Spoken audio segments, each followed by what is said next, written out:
And I welcome you back to the Dobrenic channel. Today we are talking about the drought in the West. I have several things to go over, including the water levels at the lakes, the Aquifer System, Saudi Arabia up to no good, and we have some other things as well, so stick around and we'll be right back.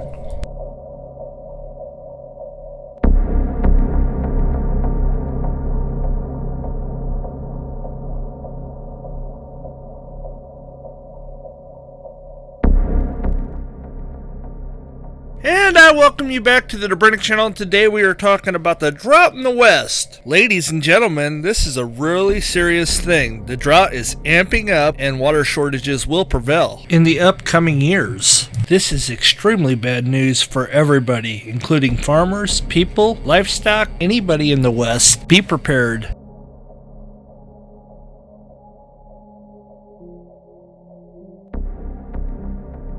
Let's start off talking about what has brought us to this point. It was 2001. Everything was great. Life was good in the West. There was no water shortages at all. Nobody ever thought that this day could arrive. But here we are, 20 years later, and you're never going to believe how bad it could possibly get. There could be wars over this. The federal government needs to do something, and something fast. We are spiraling out of control. And where we end up, we don't know. Since the drought has started, people have reverted to desperate measures by digging into the aquifer system underneath the ground. We are going to take you to the Ogallala Aquifer System in the Great Plains of the United States of America. So here we are in the high plains, and you have the aquifer system known as the Ogallala, also known as the High Plains Aquifer, underlies 8 different states stretching across America's high plains from South Dakota down to northern Texas. It usually fills from rainwater and snowmelt. Due to the incredible drought, they are relying completely on this aquifer system. Now, they say that this aquifer system is as big as Lake Huron, which is a lot of water, and I understand that's a lot of water, but they are taking 2 feet a year, but recharges in the aquifer only average around 3 inches annually. So over the course of 20 years, that's 15 feet, ladies and gentlemen. Now, the aquifer provides most of the water for residential, industrial, agriculture, and the aquifer region is responsible for 1/5 of the wheat, corn, cotton, cattle produced in the United States. The High Plain actually leads the entire western in irrigation with 14 million acres irrigated annually, primarily Nebraska, Kansas, and Texas. We are basically drying out the Great Plains. An example, water levels have declined by up to 60% in some areas, and the gap between what is drawn for irrigation and what is recharging continues to decline. Irrigation has largely depleted the aquifer in the area. This is troubling. Now, I don't know if anybody knows, but anytime they take anything out of the ground, whether it be water or coal or anything else for that matter, there's always a chance of land collapse or sinking or whatever you want to call it. This is very troubling. I live in Illinois. About 10 years ago, Illinois decided that they would put in a new mine. In the last year, that mine has already collapsed, and here's a picture of that. And that happened not too far away from my house. Luckily, they don't dig under the city, so I'm fortunate. But the same goes for an aquifer system. You're going to have land collapse on top of that, plus you're going to be out of water. And if you're out of water, there's going to be a massive relocation going on across the high plains and the West, for that matter. This is a very serious issue that needs to be taken very, very seriously. So here we are. We are about completely out of water. We're about ready to run out of water. And what do? We'll run out of water within the next 20 years, according to the article that I read. They said that if 12% of the farmers would reduce their crop by 12%, that might last for 100 years. So to the next 20 years to 100 years, that aquifer system will be depleted. And this bad news. And you want to know what makes more bad news? Is now you have foreign entities growing hay in the desert. You heard me right. Outside of Phoenix in the scorching Arizona desert, there is a farm that Saudi Arabia's largest dairy uses to make hay for cows back home. The dairy company bought the farm last year and has planted thousands of acres of groundwater guzzling alfalfa. Saudi Arabia cannot grow its own hay anymore because those crops drain its own ancient aquifer system. Imagine that. So instead of Saudi Arabia, doing a desalination plant and getting their own water, no, let's go to the United States and let's, drain their aquifer system. Why not? So the incredible thing is this aquifer system that they're using, they have 15 wells on it when the property was purchased, so they might have made more since then. Now each one of those wells can pump 1.5 billion gallons of water.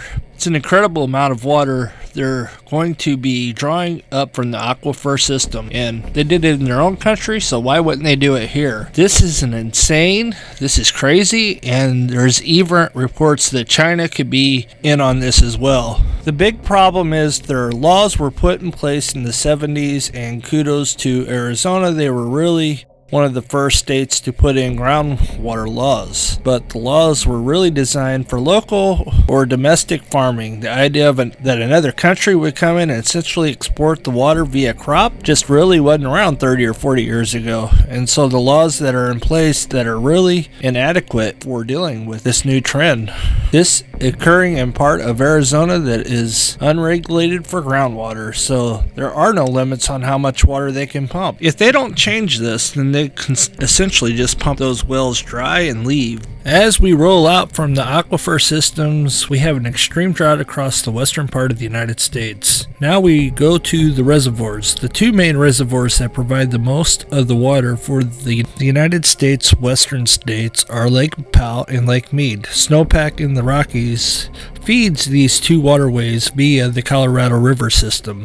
The snowpack in the Rockies is what provides the majority of the water for the Colorado River. As of 2021, we are just feet away from the federal government declaring a water shortage. Water levels in the two lakes are expected to plummet low enough for the agency to declare an official shortage for the first time. This is historic, threatening the supply of the Colorado water that growing cities and farms rely on. The agency models project the Lake Mead will fall below 1,075 feet for the first time in June of 2021.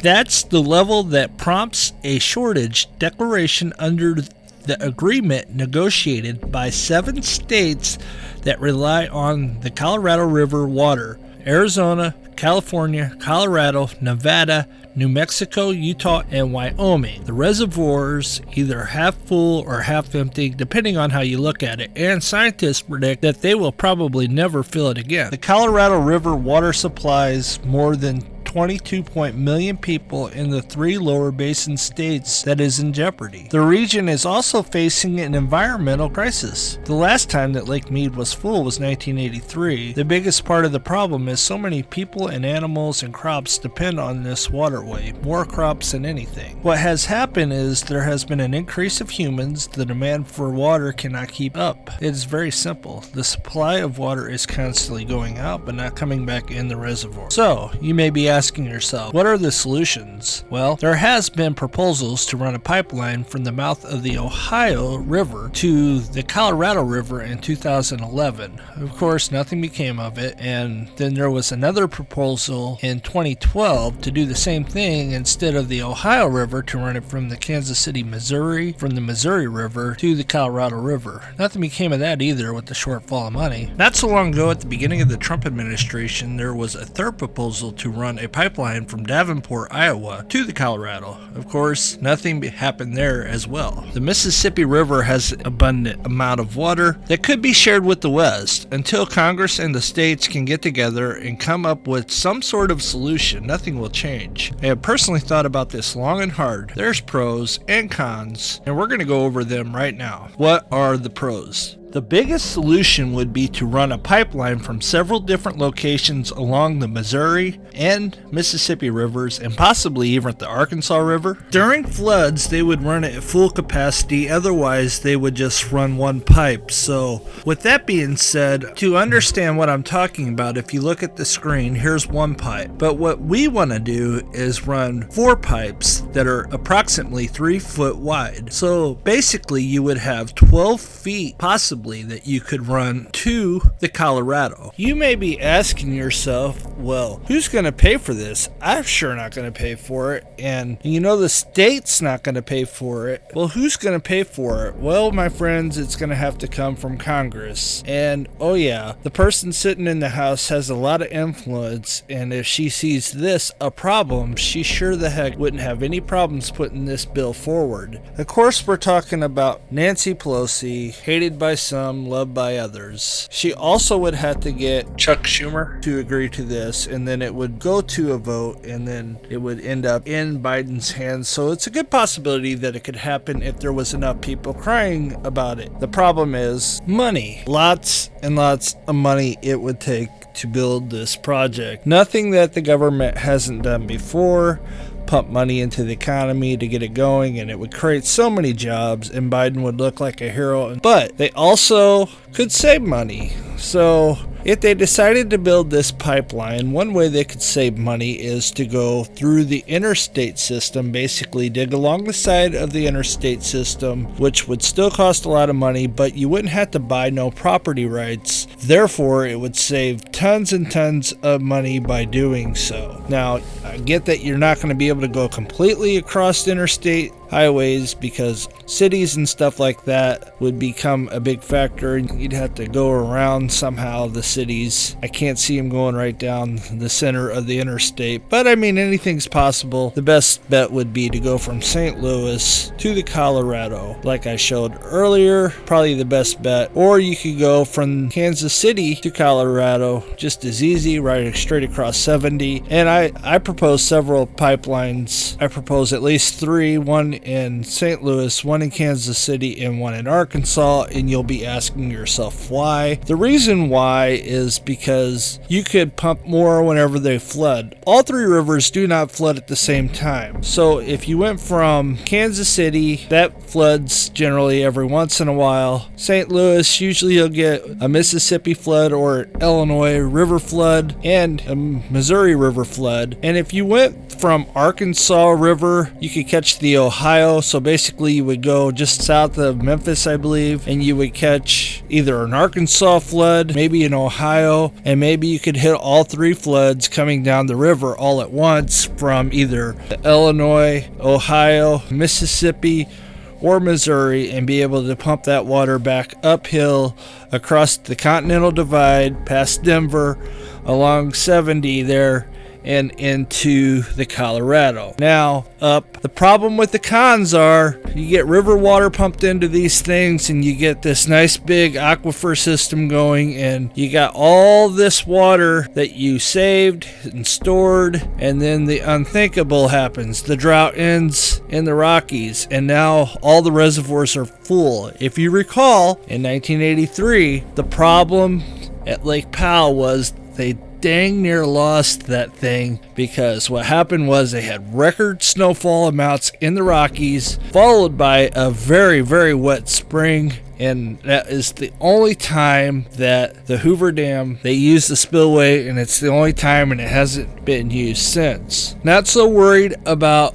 the Hoover Dam as much as I am Lake Powell. They about lost Lake Powell, and that's incredible, unthinkable, and if that ever happens, that's a problem as well. Also, which I haven't mentioned, there has been a report about a desalination plant from the Pacific Ocean across California into Lake Mead to fill it up. So if you did that, they talked about putting a big reservoir in Death Valley to basically give California more water. Now, that was just a YouTube video I saw, kind of like me. I think somebody was dreaming this up as they went along. These here are all my thoughts. I would say use the Mississippi River water because A, there's a lot of water in the river most years.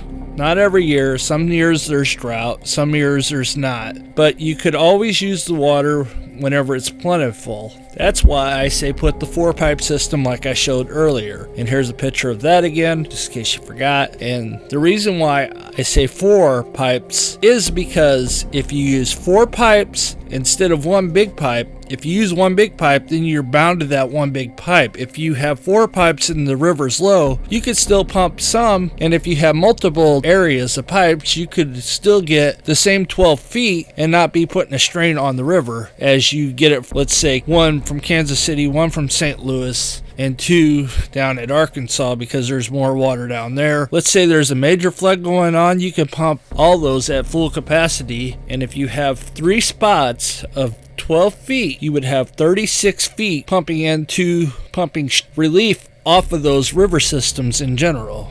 Now, is that going to stop flooding? I don't think so, but it's definitely going to help, and it's going to help both causes and maybe even save New Orleans down south, and they won't have to open up the Morganza spillway. So it's this thought process I've been thinking about for a week while my computer was down, and that's what I have there. So that's all I have for tonight. God bless. This has taken me quite a while to make. I want to thank my friend Kyle who suggested about the Aquifer System. I appreciate it, and he got me a few articles on that. So thank you, Kyle, and the rest of you guys have a blessed day and week, and we'll be back soon as I got a new computer. I am back up in business. God bless. Peace.